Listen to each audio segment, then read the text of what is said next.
ar o nosso novo quadro aqui no RF com você, um Manual de Mãe. Um espaço para a gente falar de maternidade com informação, acolhimento e, claro, muito carinho. E para começar, a gente traz um tema, que apesar de ser natural, ainda é cheio de tabu, mitos e histórias pouco conhecidas. A amamentação. A especialista em inteligência parental e aleitamento materno, Carolina Vilas Boas, aqui com a gente. Carol, seja muito bem-vinda. Mais uma vez, um prazer te receber. Bom dia, Roberta.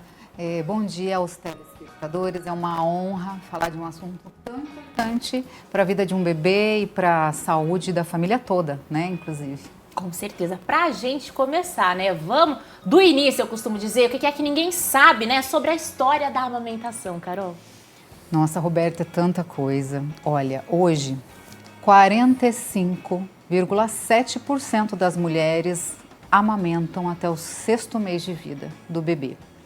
Segundo o ENANI, que é um estudo nacional de alimentação infantil, essa taxa até cresceu nos últimos 35 anos, não chegava em 1980, a gente não tinha nem 3% de mulheres amamentando até o 6º mês. Hoje a gente está com 45,7%, mas a gente tem muito o que fazer ainda, isso precisa mudar e com urgência. Com certeza, daqui a pouco a gente vai falar sobre a importância aí do Agosto Dourado, que é uma campanha que vem justamente para fortalecer, resgatar essa importância do aleitamento materno. Mas antes, Carol, eu quero que você conta pra gente, e que muita gente não sabe aí do lado oculto, digamos assim, da história da amamentação. Por exemplo, quando a gente fala das amas de leite, voltando, resgatando a história. O que você tem para revelar pra gente? Nossa, muita coisa a gente encontra na história do aleitamento materno que surpreende e traz muita reflexão. Roberta, lá no século XIX, século XX, ainda antes da abolição dos escravos, 1865, vocês acreditam que as negras, as amas de leite, escravas, elas amamentavam os filhos das brancas? Enquanto os próprios filhos delas passavam fome no fundo da senzala. Isso é algo que traz uma reflexão importante, Nesse período, entre o século XIX e o século XX, muita coisa aconteceu, e principalmente por influência do marketing de uma grande indústria, que começou a produzir essas fórmulas que trazem um impacto ambiental bem grande, inclusive, Então, no século XX, o marketing avançou consideravelmente, trazendo propaganda sobre a fórmula, dizendo que aquilo era o melhor para o bebê, que a mulher não deveria amamentar mesmo, porque estragava o corpo, o leite era fraco, o corpo não ficava bem no espartilho. Olha quanta coisa a gente lê sobre isso. E com o peso desse marketing na indústria, então a gente perdeu o conhecimento, a sabedoria sobre o aleitamento materno que deveria vir transgeracional, na nossa ancestralidade. Então abriu-se uma lacuna muito grande, uma disruptura sobre essa prática da amamentação. Então a gente teve um prejuízo muito grande.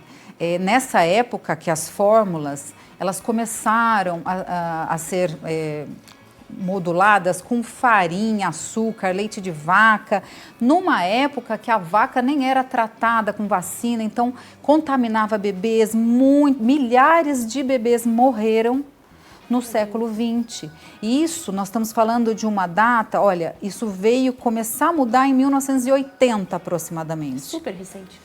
Super recente. Vamos ancorar essa data no meu nascimento aqui, Então, até esse momento, de uma década de 1950 até 1980, milhares de crianças morreram consumindo leite de vaca, fórmulas, porque é uma região mais pobre, não tinha saneamento.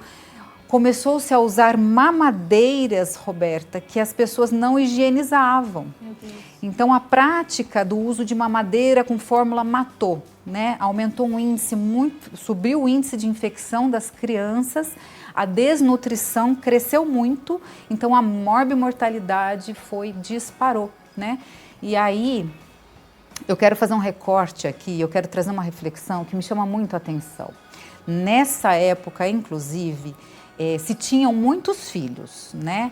As amas de leite, quando acabou entrando ali o fim da escravidão, o que aconteceu?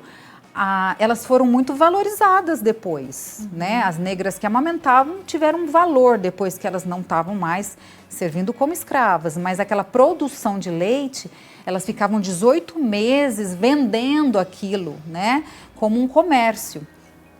Então, depois que veio a fórmula, a indústria, a medicina e a química avançaram, aí veio a outra opção de leite, só que ainda com esse recorte aí de falta de saneamento, que morreu muita criança, né? Então, tinha-se muitos filhos, as mulheres tinham muitos filhos e muitos morriam, né?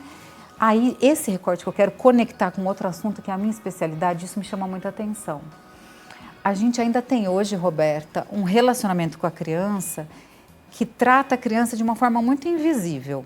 Não, a gente sempre... Sabe aquelas frases que você ouve assim, engole o choro, né? Que fala para a criança. O que você fala, você não sabe o que você está falando. Né? Essas frases que invisibilizam o sentimento e a emoção de uma criança faz conexão com essa época, onde a mãe não tinha apego com o filho porque tinha chance de morrer.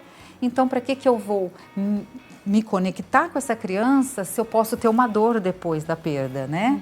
Então, com a chance muito grande dessas crianças morrerem, eu fui deixando de fazer o apego seguro, né? Que hoje a ciência já traz aí uma outra ideia de educação. Então, eu quero chamar a atenção também para essa questão, que é muito importante, e a gente precisa resgatar esse conhecimento, a gente precisa dar dignidade para a mulher que quer voltar a amamentar e dignidade para a mulher negra, mulher indígena, que perdeu muito nessa história, né? Elas não tinham o direito de amamentar os próprios filhos. Com certeza, acho que vale reforçar, né, que foi todo um apagamento da amamentação, tanto como direito, como o vínculo também entre a mãe e filho. Essa questão do marketing que você comentou, eu mesmo desconhecia. E como foi forte, como refletiu ao longo dos anos. Sim. Carol, pra gente ir finalizando, que infelizmente o nosso tempo já está acabando, vamos falar rapidinho sobre essa questão do Agosto Dourado, né? Essa campanha que vem aí como forma de resgatar justamente a importância do aleitamento materno. Sim, foi em 1980, né? Fizemos aí uma aliança, a Unicef, junto com a Organização Mundial da Saúde, fez uma aliança mundial para tratar dos assuntos da promoção do aleitamento. E de lá para cá, um trabalho incrível, televisão, mídia, artistas, todos propagando aí 6 meses de aleitamento exclusivo. Então, criou-se a Semana Mundial, que é a primeira semana de agosto, mas o Brasil é referência nesse assunto. Então, nós ganhamos um mês inteiro de promoção dessa causa tão incrível. A gente sente que tem muito a se fazer, principalmente, Roberta, em relação ao marketing. Porque você não vê propaganda de Brahma na TV, você não vê propaganda de Marlboro mais na televisão, mas a propaganda da fórmula infantil não para. E na internet você pesquisa, é promoção. Então, aqui no Brasil, a IBFAM é quem toma conta dessas leis e cobra a vigilância para fazer a fiscalização dessas propagandas indevidas. Carol, infelizmente nosso tempo acabou, mas já vou deixar aqui o convite para você que está em casa, inclusive, que pode participar com a gente, viu? O telefone vai aparecer aqui na tela, é o 19 3449 4618. Você pode mandar, então, a sua dúvida, porque a Carol vai estar aqui com a gente nas próximas quintas-feiras para justamente tirar essas dúvidas, né, Carol? Porque sim, o Manual de Mãe vai falar além do leite, né? Além sobre história, reparação histórica, aí a gente vai falar sobre afeto. Tem muito assunto para desvendar aí nesse universo, muito, né? Vamos deixar teu arroba agora para o pessoal também procurar você aí nas redes sociais, quem quiser saber mais sobre os assuntos que a gente já comentou aqui, Carol. Sim, quem precisar de apoio nessa causa, meu arroba é Casa da Amamentação, eu fico à disposição. Papais, vovós, família, toda a rede precisa estudar para ajudar essas mulheres, que a amamentação não é uma causa só de uma mulher, né? Ela precisa de uma estrutura de apoio, né? Então, fico à disposição. É isso aí, obrigada pela participação. Eu que agradeço. É isso aí, gente, é cuidar, né, de quem cuida também da gente.